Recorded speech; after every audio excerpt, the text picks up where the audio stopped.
Theory of glandular stimulation through electrical impulses was correct. A few days ago, you were as small as your companion.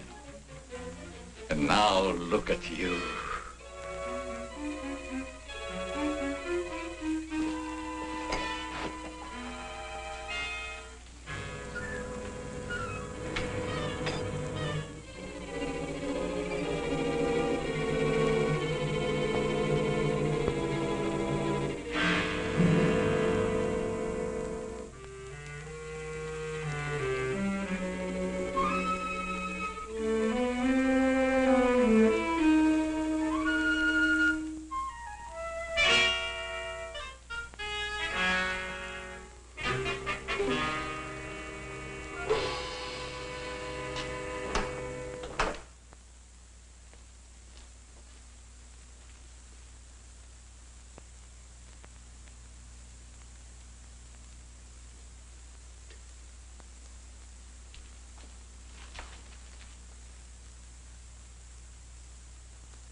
This is Dr. Carruthers speaking.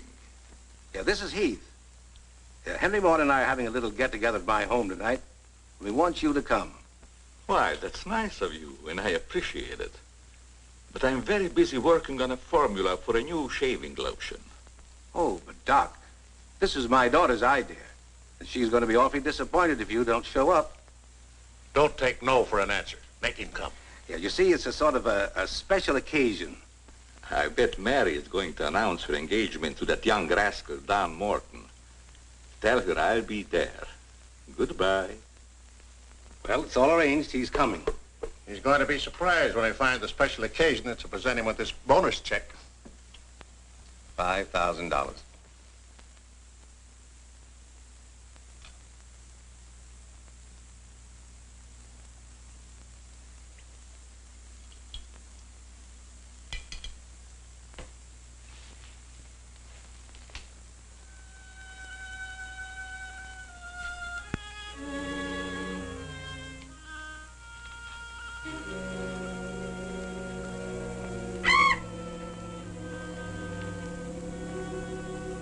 Good.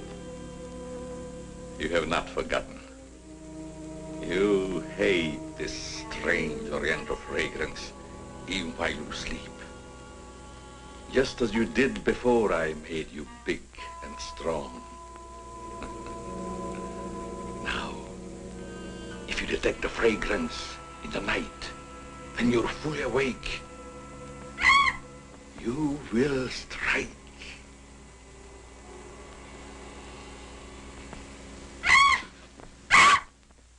Yes, you will strike to kill. Well, Doc's late. Wonder if he's been called out on a case. Perhaps I'd better phone him.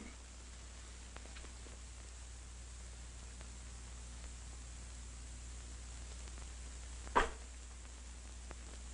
remember, Roy, Tommy, you're not to mention anything about this bonus for the Doc until after your father has presented it.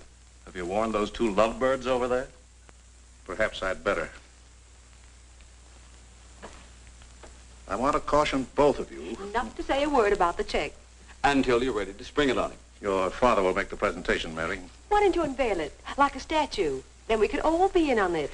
You know, I think it'd be a better idea to put it in a bottle and launch him with it. You must have gotten that idea out of a bottle. Well, the Doc isn't coming. What? Oh, what a shame. Oh, he just got busy with his new formula and forgot all about us. He'd forget the formula if he knew about that $5,000 check. Well, why don't we all go up there and give it to him? No, I wouldn't do that. He doesn't like visits when he's experimenting. Well, Roy could take the check up to him. Sure, I'll take it. Shall I make the Doc a speech when I give it to him? You won't have to, Roy. The check speaks for itself. Yeah, and says a mouthful. Son, tell the Doc we're awfully sorry he can't be with us, but of course we understand how busy he is. All right.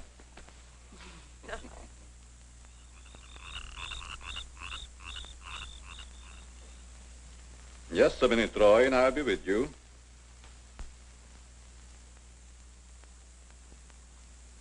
That's it, all right.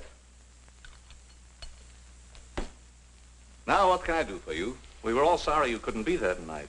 Yes, but you see, I'm busy. Something important, very important. Yes, of course. Mr. Morton and Dad had planned a little surprise for you. A surprise? It's in here. Well, let's see what it is. $5,000. What's this for? Just a little token of the firm's appreciation. Oh, I see. A bonus. Well, it's awfully nice of you, Father and Mr. Morton. I will thank them personally tomorrow. I'll tell them, Doctor. Well, aren't you curious about my new formula? Yes, of course, only I didn't want to be inquisitive. What is it? A new shaving lotion. Smell it. Pretty strong, isn't it? No. The scent evaporates a short time after you've used it. Try a few drops. Now rub it on the tender part of your neck. Here.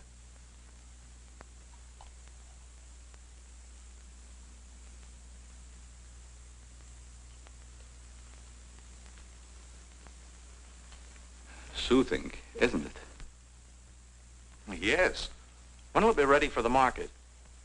Oh, it's still in the experimental stage. I want to try it out on several people first and see if it works. Well, if you'd like to send me a bottle, I'll be glad to try it for you. Thanks. Good night, Doctor. Goodbye, Roy.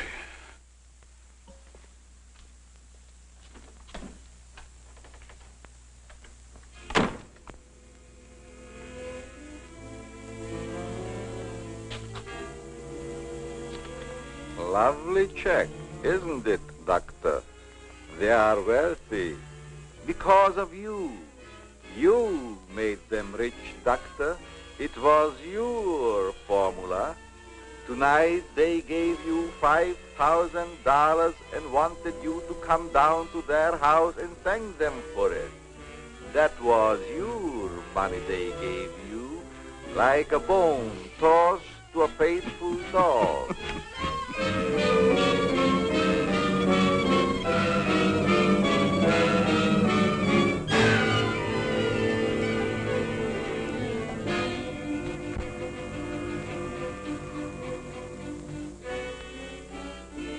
You should be very grateful, Doctor, very grateful. They are rich and happy, thanks to you. And what have you got, Doctor?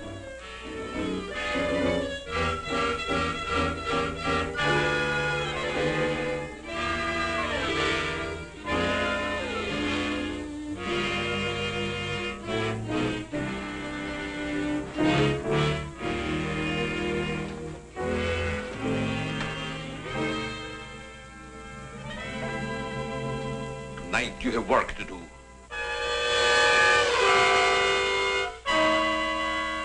It's time you were on your way.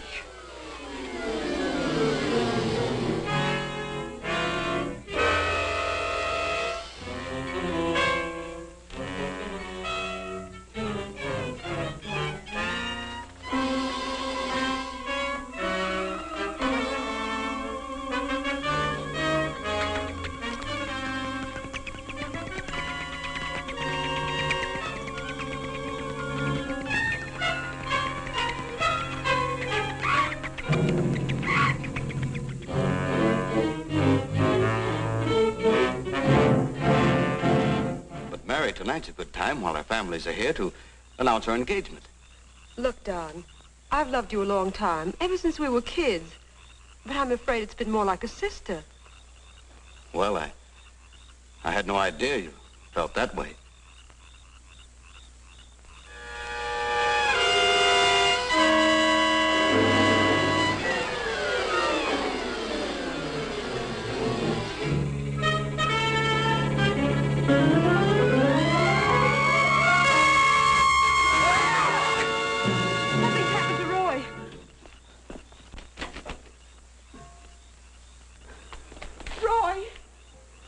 I better call Dr. Carruthers. Oh, please, hurry. There's nothing I can do. You mean he's dead? Yes, I better call the coroner. You think it's murder? I don't know. I never saw anything like it before. The jugular vein is severed.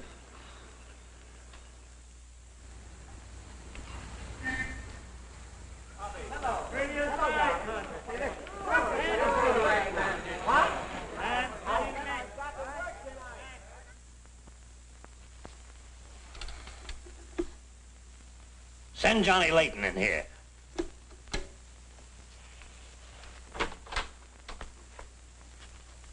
Well, what have I done now? Who wants me fired this time? Nobody yet, but it's still early. This came in from Heathville. It's a mystery killing. Old Martin Heath's son. Who's Martin Heath? Who's Martin Heath? Say, have you ever had a date with a girl? A girl? Oh, yes, a girl. I believe I did take a girl out once. Well, did she smell sweet? Of course she smells sweet. Most girls do. Well, that's because of Martin Heath Cosmetics Limited. They make all that goo that the women put on their faces so they won't have to wash them with soap and water. I get it. A big man, huh? Yes, and a big advertising account. Grab yourself a photographer and get along over there to Heathville. The coroner's holding an inquest. Find out who really killed old man Heath's son. Okay, McGinty, I'm on my way.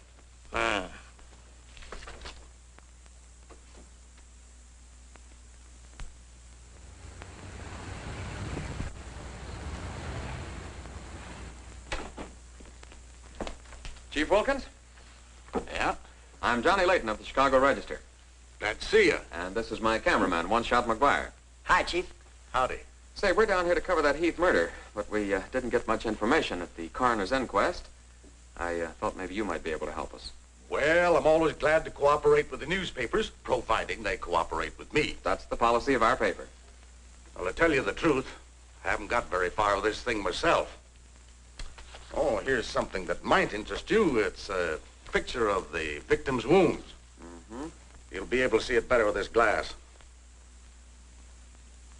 Are these scratches on the neck and shoulders? Yes, but we can't determine the source. They're too deep for fingernails, too shallow to have been made by a knife. They're more like claws. That sort of bears out Dr. Carruthers' theory at the inquest of a wild animal. Have there been any circuses around here lately? No. Heard of any animal escaping from a zoo? No. Couldn't have been one of those African leopard men.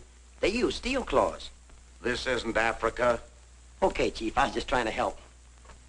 Chief, are you sure there's no clue you're holding back while investigating?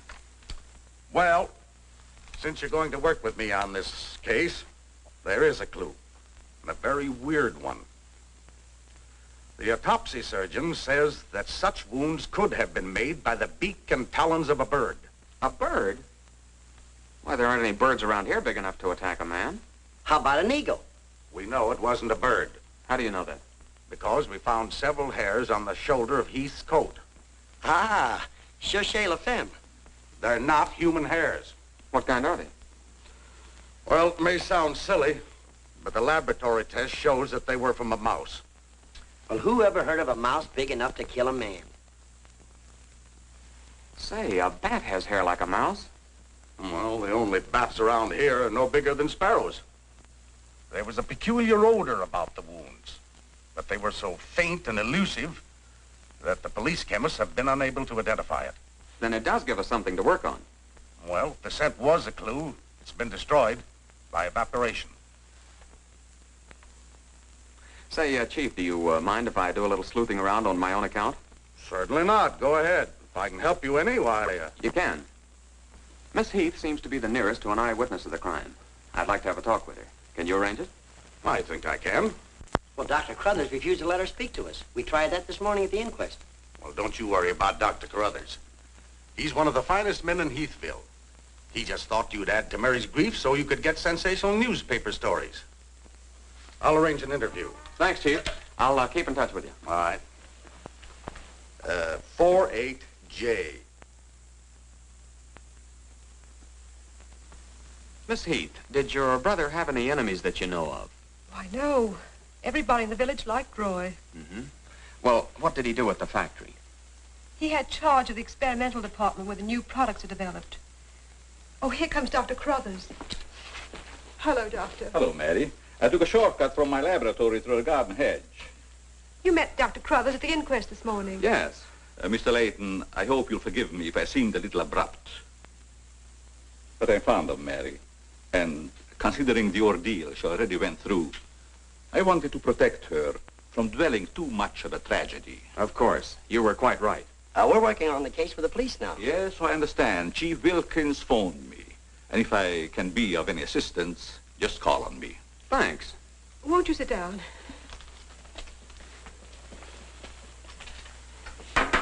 Shall I serve, mademoiselle? No, Maxine, I'll do it. You may go now. Oui, mademoiselle. Do you take sugar, Mr. McGuire? Huh? Oh, no, ma'am, never. In fact, I don't even take tea. If you'll just deal me out, I'll take a look around. I may dig up a clue.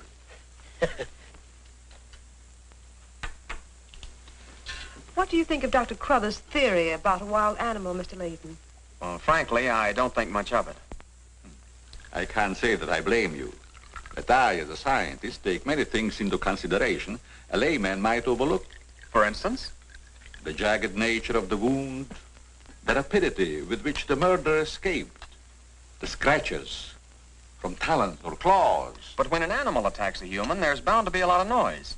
You heard Miss Heath testify there was no sound of a struggle. No. Only those awful screams. It's very puzzling. Very mystifying. Doctor, when you last saw Roy, did he seem worried or nervous or moody? No, not at all. On the contrary. He was in the best of spirits. Well, I've got to get back to the village now and file my story. You'll excuse me? If you find it necessary for us to talk again, you may come back at any time. This evening, if it's all right with you. I'd like to spend some time here. Why, yes, that'll be quite all right. Thank you. Goodbye, Miss Heath. Goodbye. Goodbye, Doctor. A little more chiffon, baby. I do not understand. Oh, you know what I mean. A little more of your stocking. Like these? Sure, I like 'em. Who wouldn't? Now, hold nice and still, because this is going to take a little time.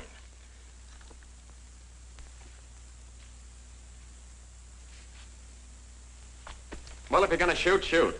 Right away, Johnny. I was just trying to get the focus. Mm-hmm. I got it. And not bad, either. I'll be back in a minute, Frenchie. And don't worry none about those werewolves, because nothing's going to harm you while I'm around here. You make Maxine feel so calm. My big, brave journalist.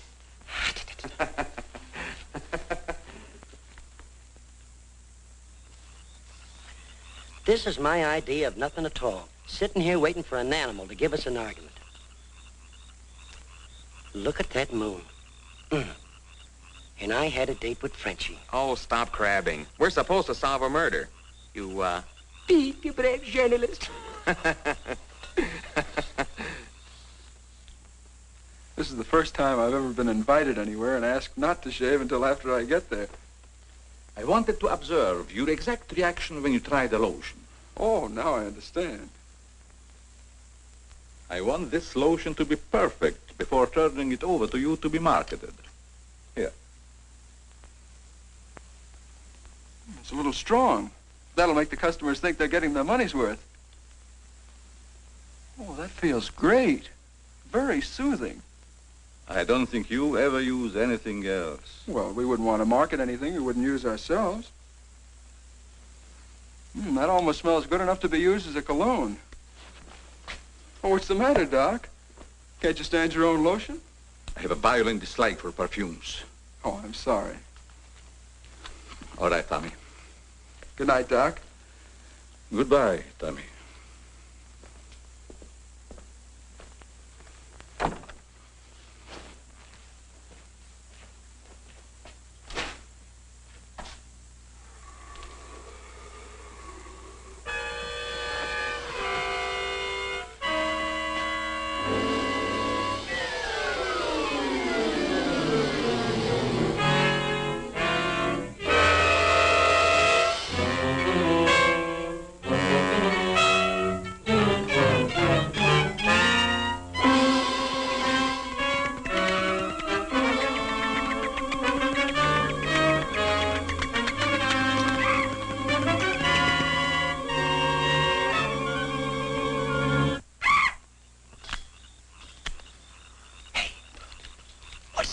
Where?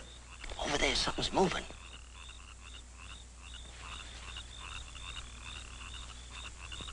Come on out of there, whoever you are.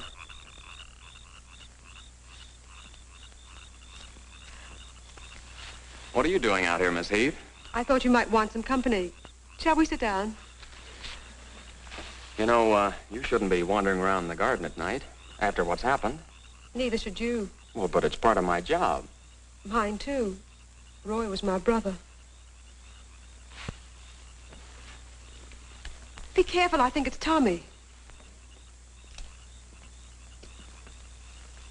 Hello, Tommy. Hello, everybody. Hello, Tommy. darling. What's up, sis? Mr. Layton wanted to stay in the garden for a while, so I joined him. Don't tell me you're waiting for that animal Dr. Carruthers mentioned. So you don't believe it either? I certainly do not. It's ridiculous. But somebody or something killed your brother. And I suppose you're working on the theory that the murderer always returns to the scene of the crime. Perhaps I am. Well, not for me. If you'll take my advice, Mary, you'll leave these gentlemen to their vigil and go to bed. That's what I'm going to do. Good night. Good night, Tommy.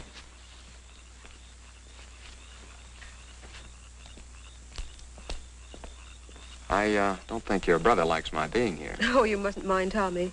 We're all terribly upset. I know.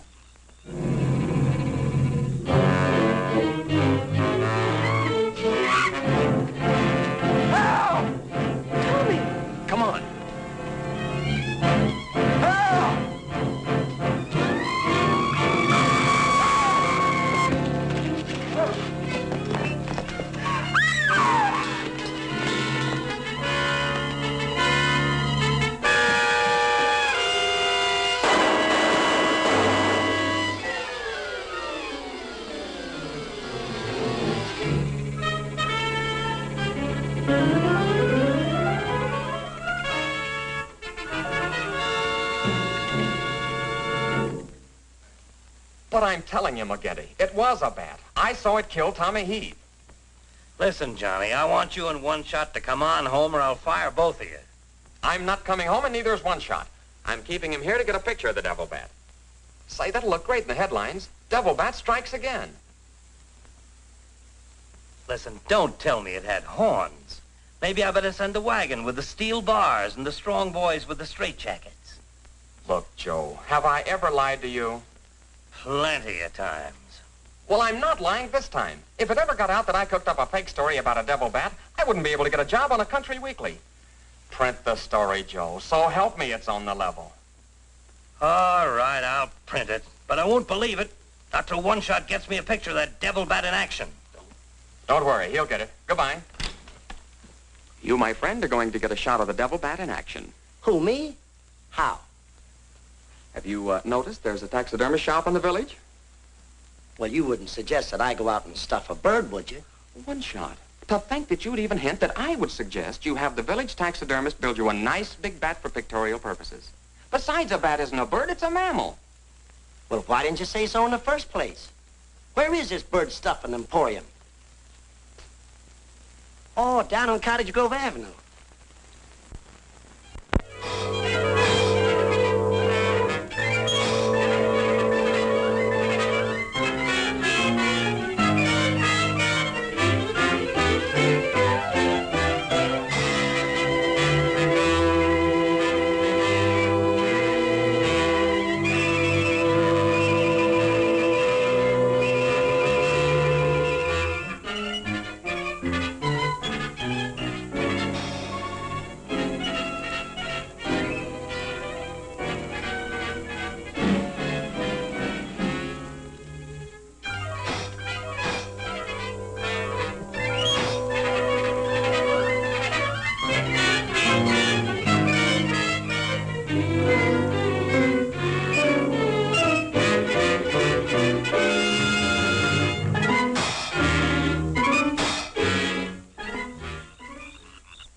Now, here's the idea, Frenchie.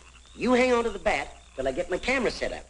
And when I raise my hand, you give the bat a good shove, and it'll swing out just like it's flying. Then I can get a swell picture from my boss. Get it? Oui.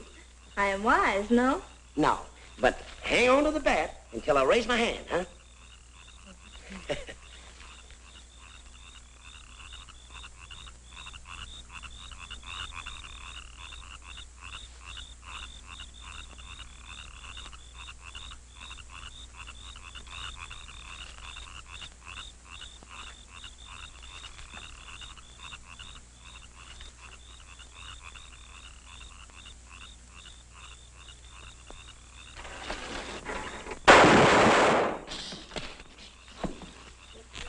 Sherry, are you hurt? Say, what's the idea of breaking up my devil bat? I'm going to make you pay for that. And I'm going to take you to jail until you explain this. Come on. You can't do this to me. I'm doing it. I was just conducting a little experiment, trying to find out how the devil bat does his killing. I'm sure McGuire didn't intend doing anything wrong. He's just a little overzealous about his work. Yeah, with the town in an uproar, and everybody terror-stricken, wondering whether he's going to be the next victim, I don't want any more trouble stirred up, even with an artificial bat. You'd better get back to the hotel. I want to talk to the chief alone. Is it all right, Chief? Yeah, but be careful in the future. Ever smelled anything like this before?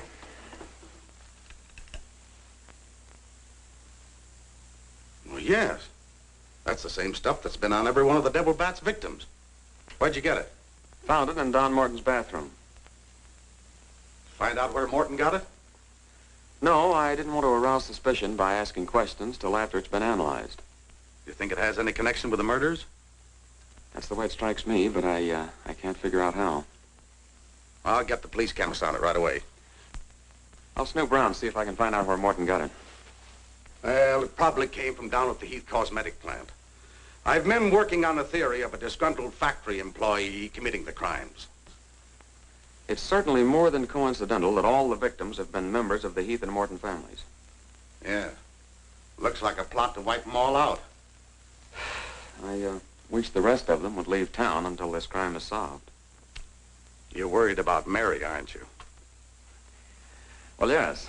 I've been urging her to leave, but she won't go without her father. And he insists on remaining here to help clear up the crime. And worse than that, neither Heath nor Morton will let me give them a bodyguard.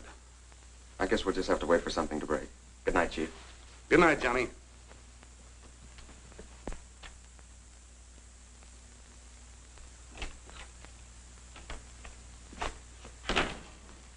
Boy, have I got a picture that'll knock McGinty dead. Meet the double bat.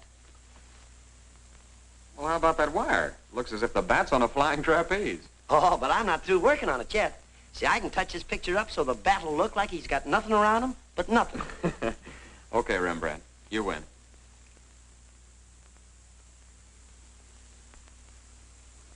This is your news commentator, Walter King. Tonight we're broadcasting from the little village of Heathville, where an alleged devil bat has claimed 3 victims during the past 6 weeks. You will note that I say alleged devil bat. That, ladies and gentlemen, is because your correspondent has been very skeptical from the start as to the existence of this horrendous creature. I have as my guest in the studio tonight Professor Percival Garland Rains, perhaps the world's greatest authority on animal life. I'm going to interview Professor Rains on the subject of the devil bat. Our radio audience may draw its own conclusions. Professor Rains, first let me ask you, point blank, do you believe that any such creature as the devil bat exists? I do not. He's got a nerve. Quiet. In the dark ages, when men and women lived in caves, there may have existed a bat of this size. But not in this day and age. How do you account for the fact that Mary Heath, whose 2 brothers were victims of the devil bat, and a newspaper reporter, John Layton, claimed to have seen this amazing creature? Sometimes under stress of excitement, our minds play tricks on us. Hey, he's insinuating you saw the little bat that wasn't there. Pipe down. But how about the picture of the devil bat published by Mr. Layton's paper? I examined that picture under a powerful magnifying glass. I denounce it as a fraud. Whoever constructed the strange-looking monster forgot to remove a label from the silk used on its left wing. That label reads, "Made in Japan."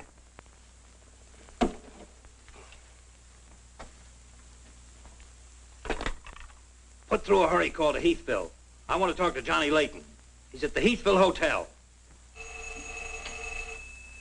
One guess who that is. Yeah, McGinty.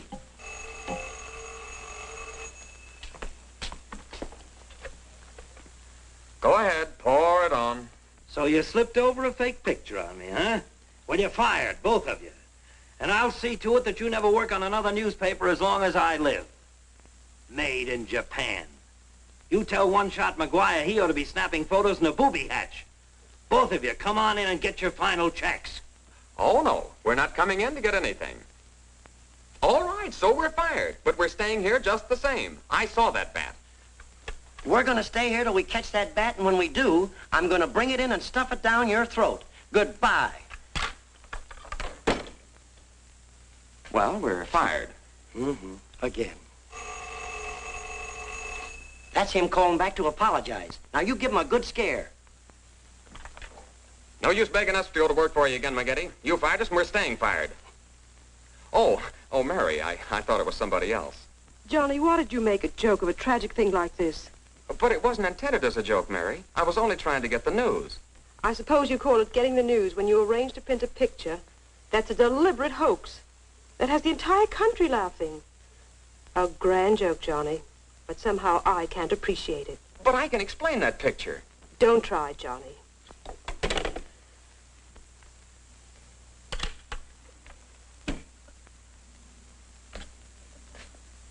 Made in Japan. I ought to skin you alive and nail your hide to a barn door.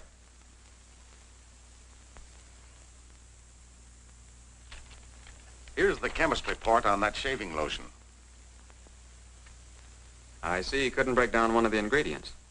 Yes, he said it must be some element with which he's not familiar. We won't get anywhere until we identify it. There's just one other man in this town that might be able to help us. Dr. Carruthers. Yeah, Carruthers could help us. I found out he compounded that lotion. Well, if you suspect Carruthers, you're barking up the wrong tree, Johnny. He's the last man in this town that would harm anyone. Why, everybody loves him. Maybe so. But here's something else I dug up. The Heath and Morton fortunes are based on a greaseless cold cream formula Dr. Carruthers invented. So what? All the doctor got out of it was $10,000, and the others made a fortune.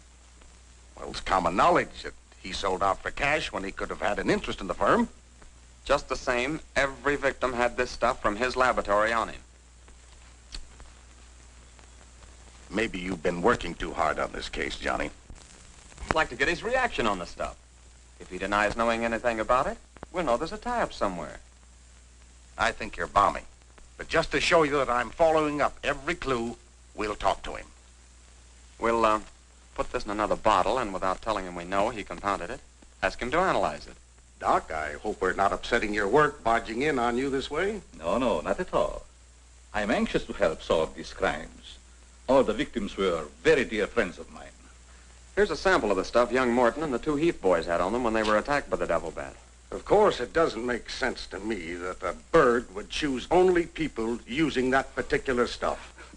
A bat is not a bird. It's a mammal. Well, anyway, our police chemist couldn't break down one of the ingredients. We thought perhaps you could. Why, I compounded this myself.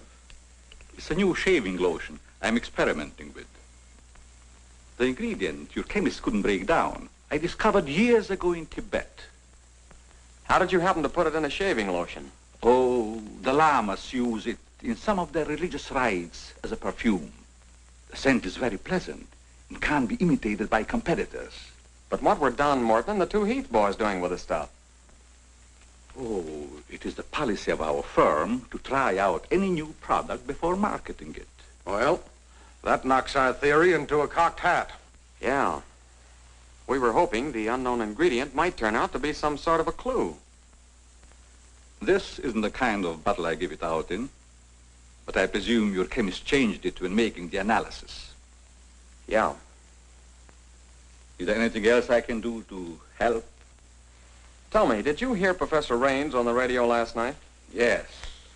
It was very interesting and very asinine. You mean you believe there is a devil bat? Why not? You saw it, didn't you? Well, sure I did. So did Mary. Then why worry about what one scientist says? That one scientist got me fired. Oh, you mean your newspaper discharged you? That's right. Oh, that's too bad. Then you're believing Heathville before the mystery is solved. I'm afraid not. I'm going to stay here and work with the chief. Since you're going to stay here for a while, I would like you to try out a bottle of the new lotion and tell me how you like it. And you too, Chief. No, not me, Doc. If my wife ever smelled perfume on me, she'd suspect me sure. Well, Mr. Layton, I understand you are not married. All right, I'll try it in the morning when I shave. I guess we better be going, Chief. See you later, Doc. So long, Dr. Carruthers. Goodbye, Mr. Layton.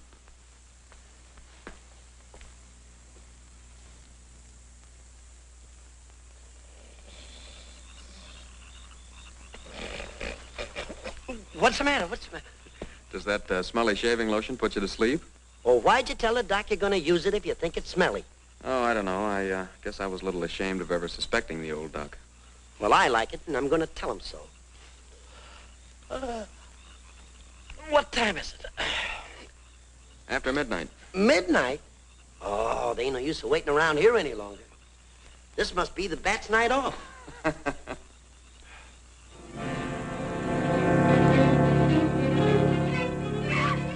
Did you hear that? Yeah.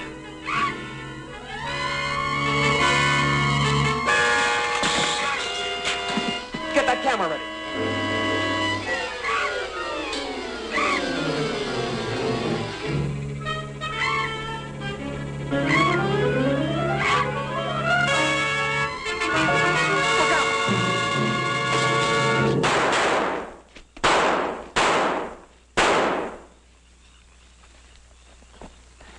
You got him. Listen, Johnny, I'm going to cook that bird personally for McGinney, and I'll even stuff it myself. Did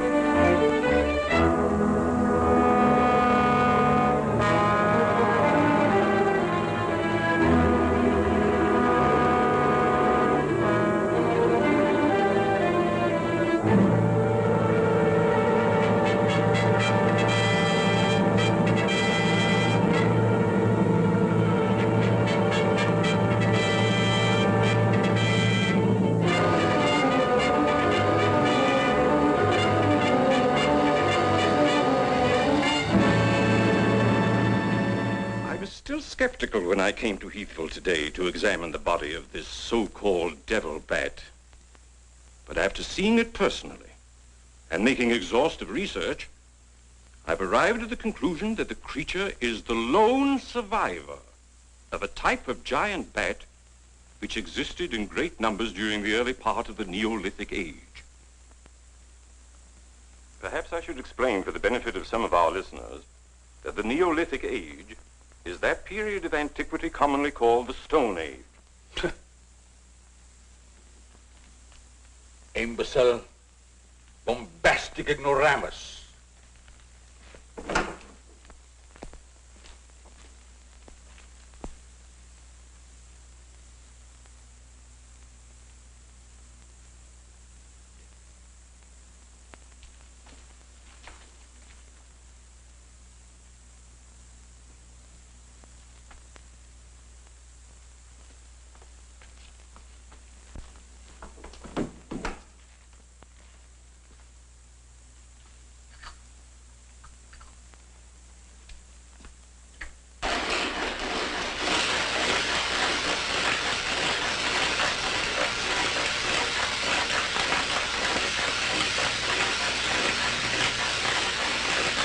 Sorry, McGinty, but One Shot and I are not interested. At your prices.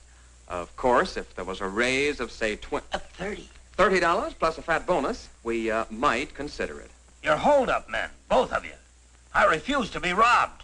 Have it your way, McGinty. Have it your way. But we have the bat's corpus delicti and the exclusive picture. Of course, I've got an eyewitness story that 2 syndicates are bidding for. And don't forget, you got to pay us for the time we were fired. That's better. Now you're talking, boss. Okay, we're working for you again. We'll gather up the loose ends and see you in a couple of days. Goodbye. Come in. Hello, Johnny. Well, Mary. Johnny, I came to tell you that I'm sorry I said what I did the last time we talked. Do you suppose... well, I don't know how to say it, but... I do. Miss Heath, do you suppose that little French girl would apologize to me if I looked her up? Positive she would.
Splendid. You will be even greater than your unfortunate predecessor.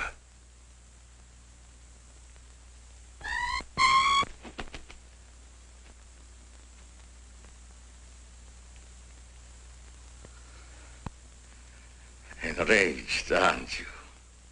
Fine. I'm enraged also. Tonight I shall call on Henry Morton, and you shall strike him down. Henry, the lotion has turned out to be better than I had hoped. I want you to try it. Well, just leave it here, Doc, and I'll try it in the morning after shaving. Smells good, doesn't it? Yes, but isn't it too strong? No, no, no. Evaporation quickly tones it down just to the right scent. Rub a few drops on your face. Well, I'd rather wait until after I shave. Then my skin will be more tender and receptive to a lotion. Just a little here. The texture of the skin there is always very delicate. I give you a few drops in your hand.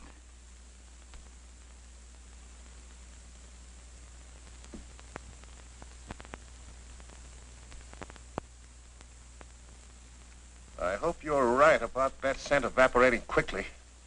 I smell the high heavens. Perhaps that will be the secret of its success. Well, you can never tell what's going to happen in this business. You can believe me, Henry. You don't have to worry. Yes, I can believe that, Doc. All of your formulas have been highly successful. Oh, I've been going over the report of the company's annual earnings. A net profit of over $1 million. Not bad, eh? When you remember what we built on. A mere $10,000 for your formula. You shouldn't have demanded all cash, Doc. You should have ridden along with us. Then you'd be rich, too. Oh, but then you've had a lot of fun in your laboratory with your experiments, dreaming up something new. You're a dreamer, Doc. Too much money is bad for dreamers. So you try to pay me in flattery, telling me that I'm a dreamer. Well, I do dream. Dreams that you could never guess. Your nerves are frayed, Doc. Now calm down. Get a grip on yourself. You've been working too hard on your formula. Formula.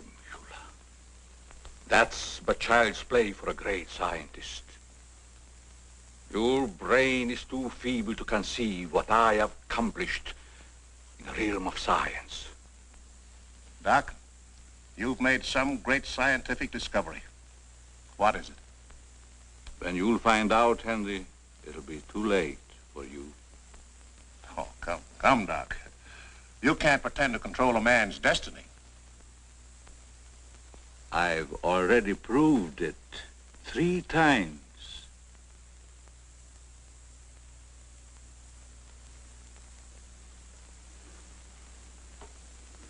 I'm sorry. Perhaps you're right, Henry, about my working too hard. I guess I'm a little tired. I better go home and get some rest. Sure. A night's sleep will do you good. Good night, Doc. Goodbye, Henry.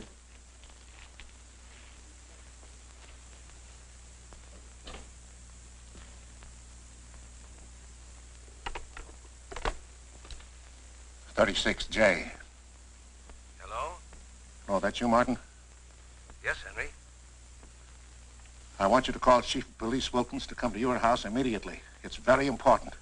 Chief's here now. Well, don't let him leave until I get there. What on earth's happened? I think I've got a clue to all those murders. It may peter out, but if half what I suspect is true, it's the most diabolical plot that a madman ever concocted. What is it? Talk about the absent-minded professor. I forgot my hat. Henry, what is it? I'll tell you all about it when I get there. I hope I didn't intrude on a private conversation. No, nothing important.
I hope Henry was right about having a clue.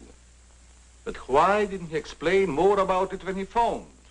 When I insisted, he changed his tone as if he'd been interrupted. Well, I don't know. He I was afraid that he might be overheard.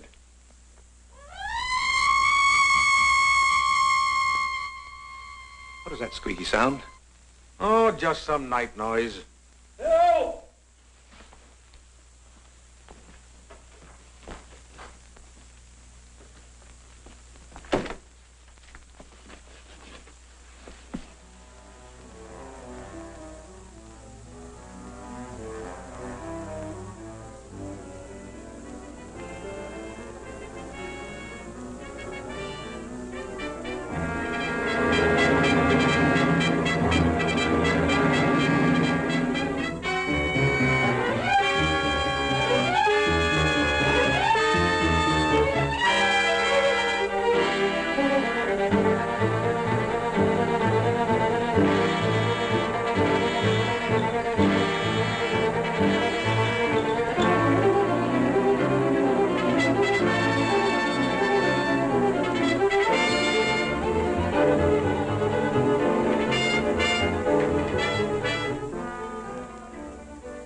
I feel much better, Mr. Heath, since you asked us to stay in your home until this new devil bat has been killed.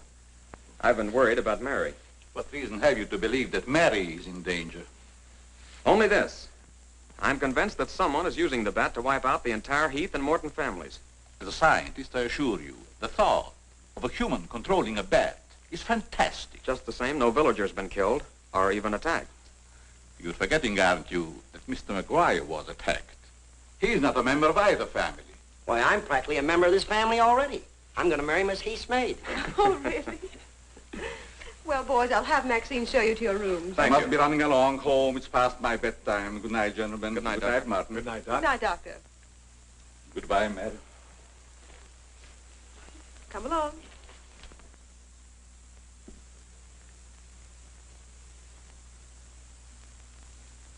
Maxine? Oui, mademoiselle.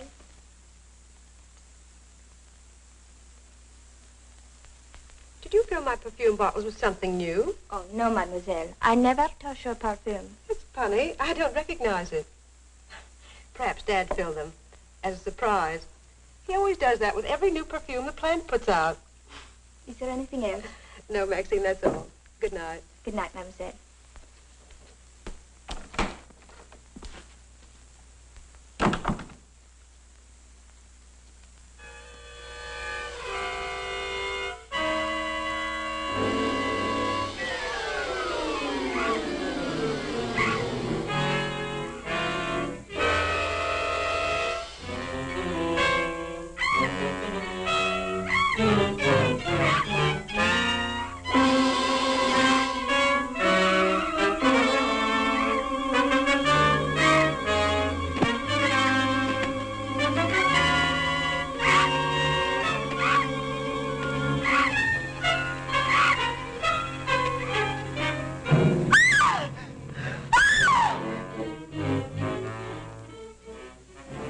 Mary, what happened? It was trying to get in the window. A big bat. Oh, it was awful.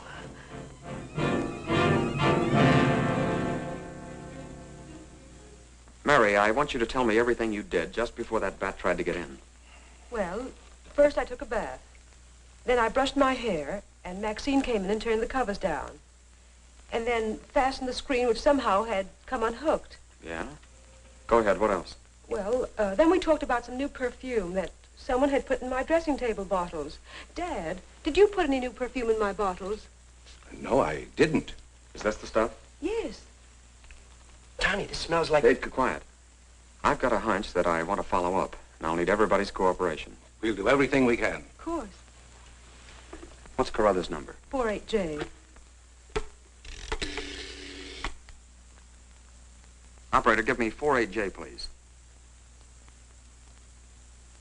Hello, Dr. Carruthers. This is Johnny Layton. That's right. Something terrible has happened to Mary. Can you hurry over? I'll be right there. Good. Oh, Johnny, I'm all right. I don't need a doctor. That's where the cooperation part comes in, Mary. You'll have to pretend to be a nervous wreck. Mr. Heath, you in one shot must help her trick Dr. Carruthers into staying here as long as you can. Where are you going, Johnny? To, do a little private bat hunting.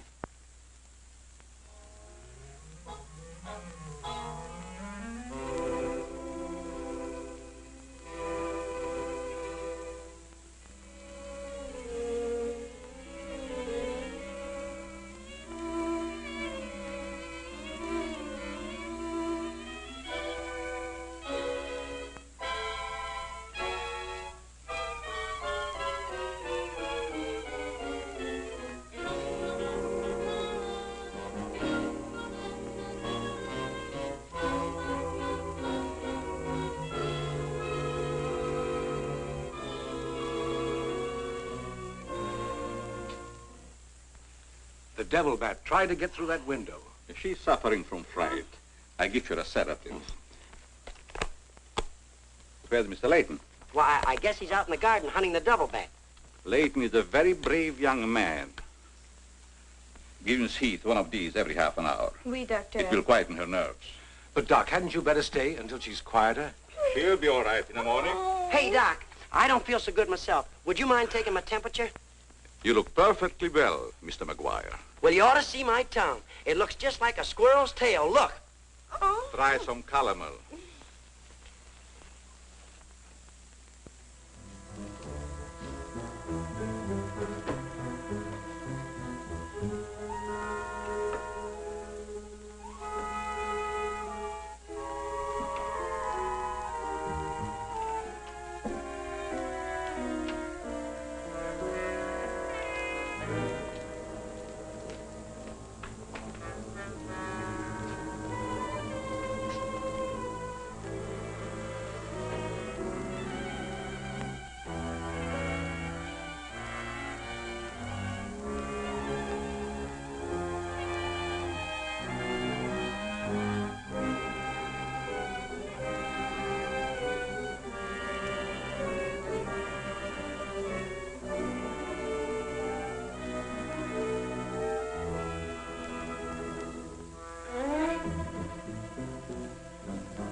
We may have visitors tonight, and it would be dangerous for me if they found you here.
Hi, Doc. I hope I'm not intruding. No, not at all. I heard you were out stalking the devil bat. Any success? No, but I thought maybe you might be able to help me. Well, I don't see how that's possible, but if you can suggest anything... Well, you could give me some more of that new concoction of yours, that shaving lotion. But how on earth could that possibly help catch the devil bat? I've still got a crazy idea that if I douse myself with it, it might attract the killer. I don't see how you can connect the two. But there is a bottle of the lotion on the table. Thanks.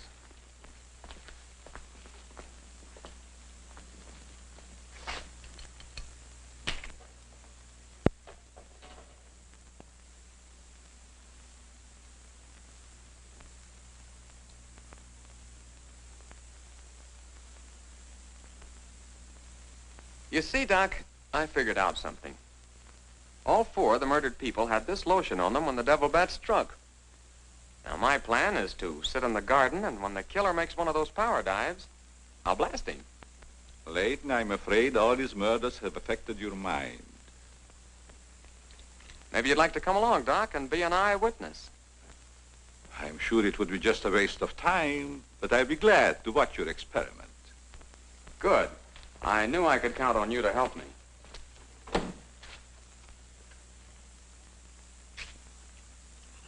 I tell you, Layton, expecting a bat to be attracted by the scent of a lotion is all foolishness. I think I better run around. Ah, sit down, Doc. The Devil Bat's behind schedule tonight.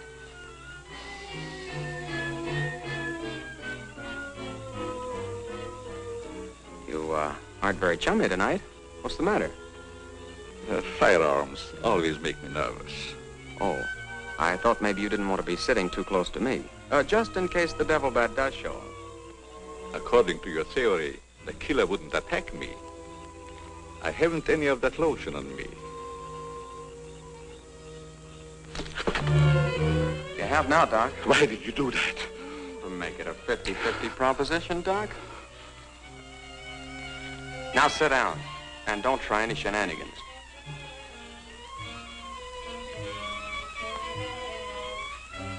Not so funny when it's your own jugular vein that's in danger. Is it, Doc? I don't know what you're talking about. Maybe you made a mistake when you let that devil bat of yours out of the attic tonight. Don't worry about the bat killing you. I'm saving you for the hangman. Tell me, Doc, how did you develop a monster bat like that? You wouldn't understand the scientific theory.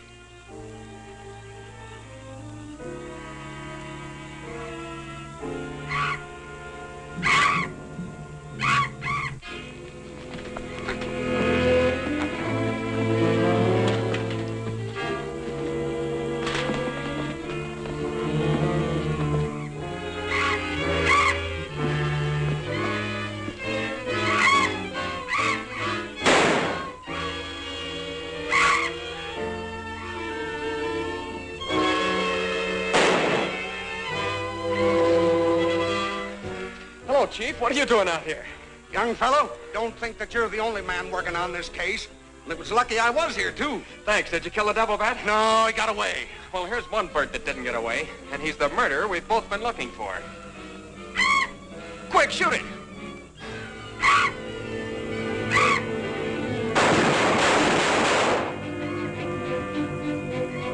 Where is it? It's gone. And so's the doctor. Did you get the bat?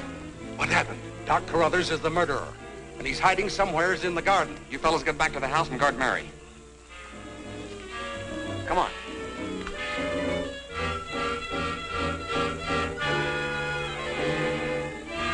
Doctor! Dr. Carruthers! Doctor! Has anything happened to Johnny? Is he hurt? They took him up to my place. You better come along with me.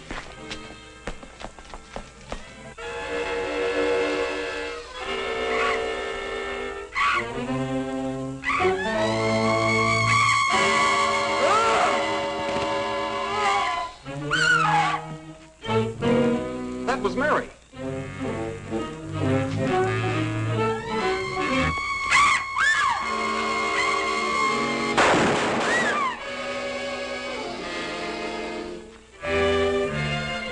Are you all right, Mary? Go help Dr. Carruthers. He's over there. That devil bat belonged to the doctor, Mary. He created it to commit those murders. Well, it's too late to help the doc.